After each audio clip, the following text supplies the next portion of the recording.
Well, good morning, everyone. It's so nice to be back with you this beautiful Tuesday morning. I want to welcome all of you that are watching live today on one of our ministry Facebook pages, and to those of you who will be watching the replay, those that will be watching via YouTube.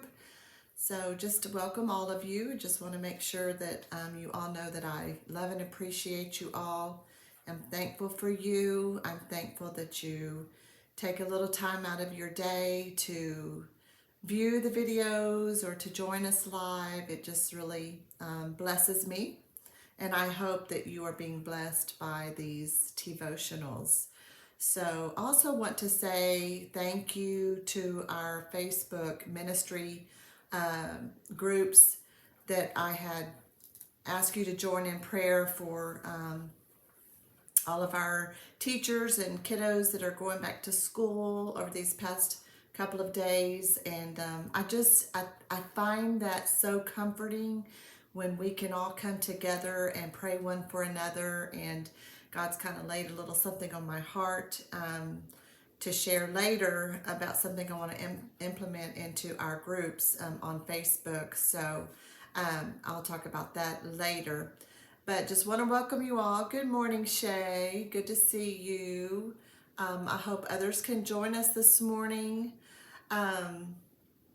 As usual, I like to try to start some of these Tea-votionals by kind of painting a little scenario for you. And so today's no different, so I will do that. So let's get started here this morning. So you're driving down the road. You've got your music blaring. It's nice outside, and you may have the sunroof open or the window down. That cool, crisp fall breeze blowing through your hair. Oh, I'm sorry. I must have been dreaming there for a second, because that sure is not our current weather conditions. But all is well. You're driving down the road. Then you start to notice a slight drag in your engine, or a pull to one side or the other in your steering. You may have a check engine light to appear, and the time for an oil change notification pops up. So naturally, we know it's time for a checkup, or an oil change, or a front end alignment, or you may need a recalibration of your electrical system in your car. And that's what I want to talk about today, is recalibrate. Over the last little while, I personally have wrestled with so many things weighing me down, really heavy on my mind. Some thoughts that are dragging me down, others altering my steering capabilities. I'm sluggish in my ability to think positive or with clarity. So I need some things to change in my life. I need some things to change in my thought process, my perspective on some things, the way I say or do some things. My mental, emotional, and physical being has reached a point of exhaustion and weariness. I must have a change. I need a new outlook. I need an adjustment and an alignment. I need some things to be amended and mended. I need a total life recalibration. Can any of you relate? I want to help us today, and I hope to help with some physical and emotional aspects, as well as mental and spiritual. So what does it mean for a person to recalibrate? It is to change the way you do or think about something. You need to recalibrate your expectations. And I think far too often we get so caught up in our expectations of others and how they react, what they do, what they say, how they treat us. And that within itself can be a negative. your thought patterns, your responses to situations. As we make our way through life, we find ourselves in times of transition where we need to reassess who we are and what we do. Living well doesn't happen automatically for followers of Christ. It happens when we have planned ahead by reviewing and recalibrating our lives on a regular basis. And when we transition from one stage of life to the next. Times of transition, especially in midlife or later life, are ideal moments for recalibrating our priorities and our habits. So let's take a look into what's needed to evaluate our God-given gifts, talents, skills, wisdom, knowledge, resources, and opportunities so we can use them to the full extent God desires. It involves an intentional recalibration and envisioning of one's life based on envisioning of one's life based on God's universal and unique purposes for each one of our lives. As we move from the demands of our careers into a deeper sense of calling or into our ministries, this eternal perspective allows us to live meaningfully now and into the future so that the best is yet to come. Do you ever feel like your neurons are just stuck in a negative loop or it's just like a broken record, it just gets stuck. So you're obsessed with the relationship gone wrong, or you're stuck in an endless argument with your friend, or you can't stop thinking about that situation that cut and hurt you to the core of your heart. Spiraling thoughts zap away productivity. You know you should stop, but like a bathroom scale that keeps pointing to the 5 instead of the 0, no matter how many times you try to reset it, you can't seem to get your thoughts in balance. It's time to pull back, slow down, and recalibrate your neurons. In personal development terms, calibration is the process of progressively refining your thoughts, attitudes, and behaviors until you shift your equilibrium to the point where you can consistently achieve the results you desire. So here's a few points to help us to recalibrate. Number 1, begin each day with the things that matter most. And I would hope and pray that the number one thing is time spent with the Lord. Life is frantic. It's easy to get caught up in a flurry of emails, errands, hobbies, arguments, so much so that you collapse into an exhausted heap on your bed at the end of a day. You're wrung out. You're worn out. You stare toward the ceiling as your thoughts spiral in guilty cycles. There's so much you did not get done today. It's a common pattern, but it's not one that you have to stay trapped in. Make an effort to start each day with the things that matter most to you. You'll still have a huge list of uncompleted tasks by nightfall, but you'll feel better if you're confident that what you did instead was more important. I've started personally making a list of things. There's so many areas in my home that need cleaning out. I need to purge, I need to clean, I need to throw away, discard, I need to reorganize. So rather than seeing it as a whole and becoming so very frustrated, I've began to hit hot spots. I will take one small area a day, and I will focus on that and get it completely cleaned up, reorganized, and I can sit back and take a deep breath and know that I've gotten something great accomplished that day. Number 2, remind yourself of your priorities. Doing the things that matter most is all well and good, but it requires actually knowing what your priorities are. The human brain is oddly distractible. It happens to me all the time. I'll start out on a project or some housework, and all of a sudden, something catches my attention, and the next thing I know, I've gotten so off track and time has flown by. And the very thing I started out to do still isn't done. Or worse, when I set aside time for special prayer and Bible reading, lo and behold, I remember all the things I needed to do earlier, and oh my, I better go do them real quick or I'm going to forget. And the next thing I know, it's time to start dinner and the hubby is about to come home. And oh, Jesus, forgive me that I got so distracted from my prayer time. Y'all know how it is, right? Surely I'm not the only one. Good morning, Deborah. Good to see you.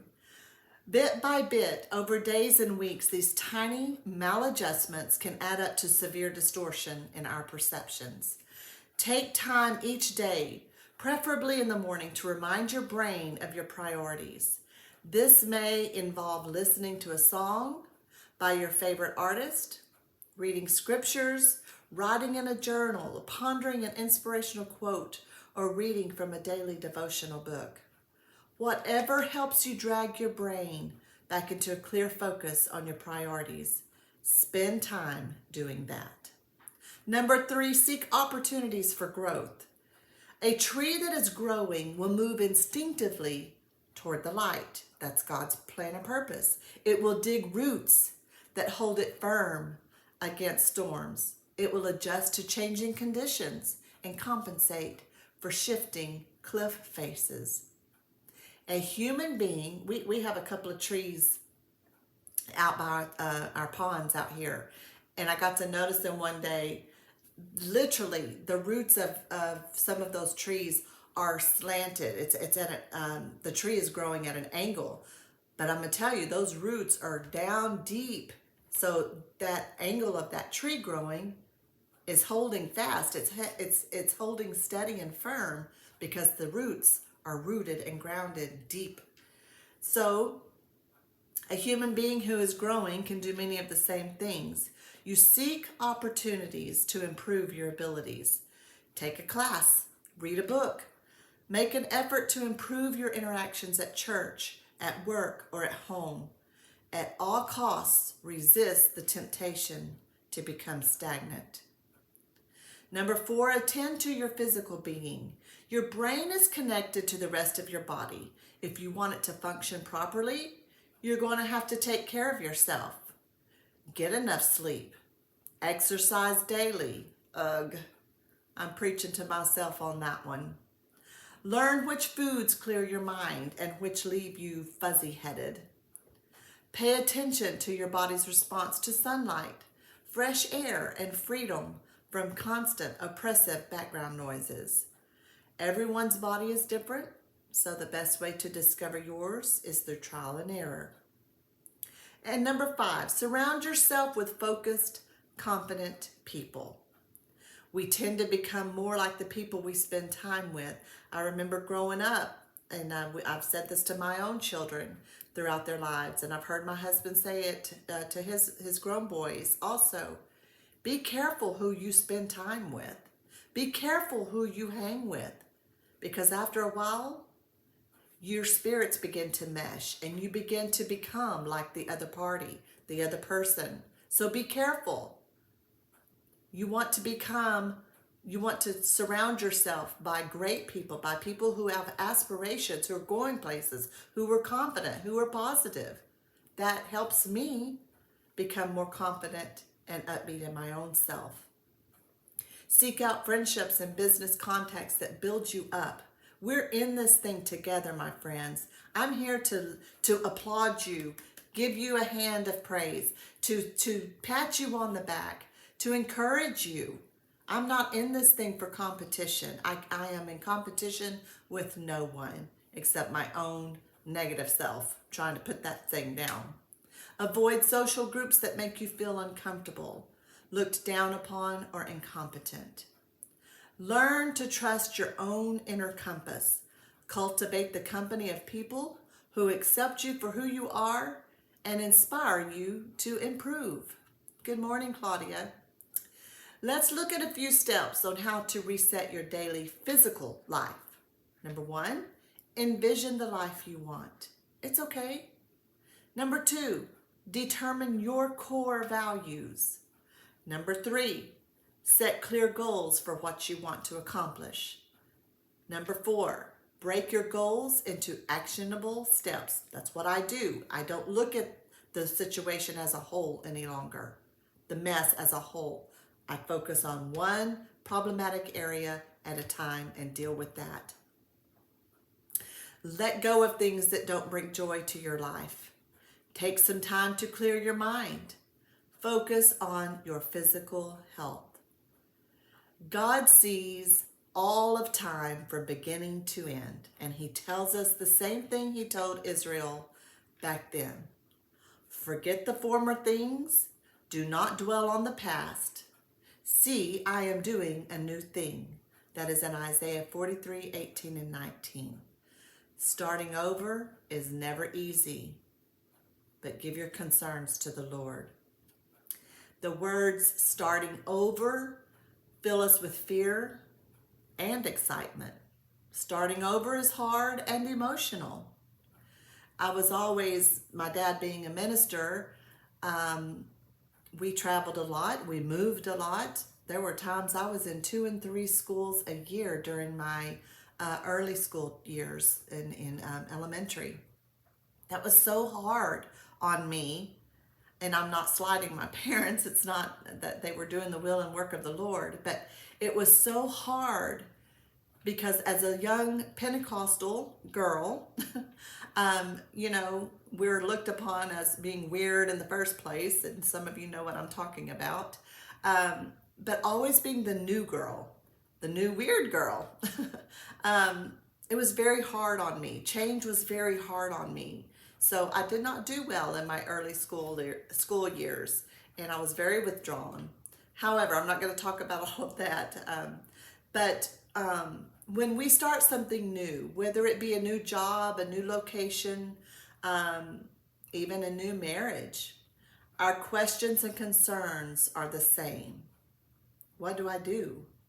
How do I do this? Will I mess up? What will others think or say? Starting over is unpredictable, but the Bible, we see story after story of people starting over. The same words God spoke to them back then can give us strength today. So when you're rethinking how you think, a good scripture to turn to is Romans 12, 1 and 2. Paul, the writer of Romans, grew up a rule follower. He was on track to be one of Israel's religious leaders when he met Jesus on a dusty road, and his whole world changed. He stopped going by Saul and became Paul. So his name changed from Saul to Paul. He stopped killing Christians and became one of them. Talk about starting over. That's a pretty big change, wouldn't you think? Everything Paul thought he knew about God changed when he met Jesus. He began to embrace a new perspective and let go of some rules that had ruled his life. In Romans 12, 1 and 2, Paul urges the church in Rome to let their relationship with Jesus transform their lives as well. Do not be conformed to this world, but be ye transformed by the renewal of your mind, that by the trials and testing, you may discern what is the will of God, what is good and acceptable and perfect. Those are not negativity words, are they? No, by no means.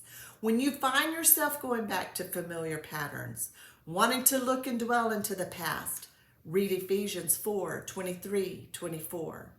As Paul traveled the Mediterranean realm, teaching and preaching, he met a lot of people. Some, like Paul, experienced an immediate change in perspective. Some, like many of us, struggle with all the newness of it all. Our old ways of doing things don't apply anymore. In Christ, we are not who we used to be. We are a new creature. And some days We have to remind ourselves of the fact, just like Paul reminded the church in Ephesus, be renewed in the spirit of your minds, and to put on the new self, created after the likeness of God, in true righteousness and holiness. Ephesians 4:23-24. Our old ways of doing things don't apply anymore. And as unsettling as that may be, it's actually a good thing. When you're not sure what God is up to, remember Jeremiah 29:11. So if anyone knows how it feels to wonder what God is up to, it's Jeremiah. Jeremiah had a tough job. He was a prophet at a time when God's people weren't that interested in what God had to say. I think we're living in that day and age even right now. Jeremiah was often ignored or ridiculed and sometimes imprisoned. But despite all that, Jeremiah kept delivering God's message to the people, no matter how harsh or how little sense it made at the time. Sometimes I feel like that's kind of where I'm at. I do my best to speak and to bless others and to be a positive light in the lives of others. And sometimes it just don't make sense at all because of the silence or because of the response or lack of response or, so we don't focus on that though. In one of his messages, God reminds his people and us that all of the things we face will ultimately work together for our good. Here's the favorite verse. For I know the plans I have for you, declares the Lord. Plans to prosper you and not harm you. Plans to give you hope and a future. When you find yourself wishing for the way things used to be, turn to Isaiah 43:18 and 19. When life gets hard, it's easy to look back at the past and think, man, things were simpler then. In fact, my husband and I just had a conversation not long ago about, back in the good old days, we would say this would happen or that would happen. Well, things might have been simpler, but we had our fair share of issues back then, right?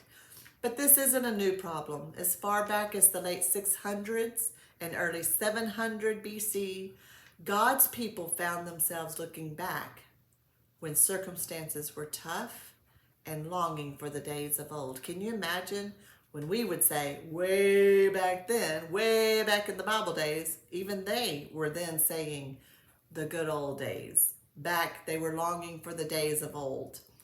God sees all of time from beginning to end, and he tells us the same thing he told Israel back then. Forget the former things. Do not dwell on the past. See, I am doing a new thing.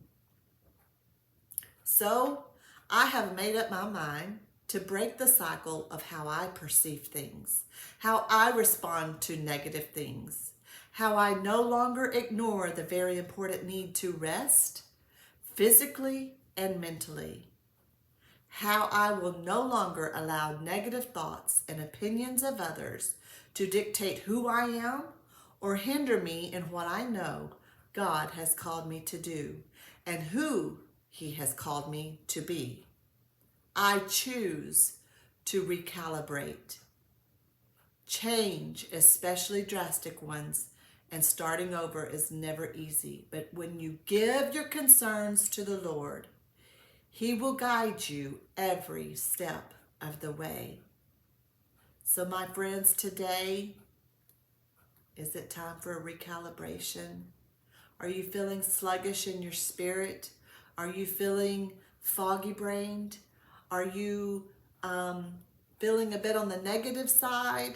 Are you finding yourself wanting to look over your shoulder to the past, to the back of how things used to be? Or are we putting our focus on what's in front of us and what God has for us to do and what he has for us to be? So why don't you join with me today and start a recalibration of your mind, your soul, your spirit, and even your physical being. Do things that will help your physical health. Do things that will help your spiritual and mental and emotional health. Thank you so much for being here with me today. I know this was a little lengthy. I apologize for taking so much time, but I just had to share what God has been dealing with me on personally. And I hope that it was a blessing to you. Thank you for joining me today. Have a wonderful, blessed day. Let's go recalibrate.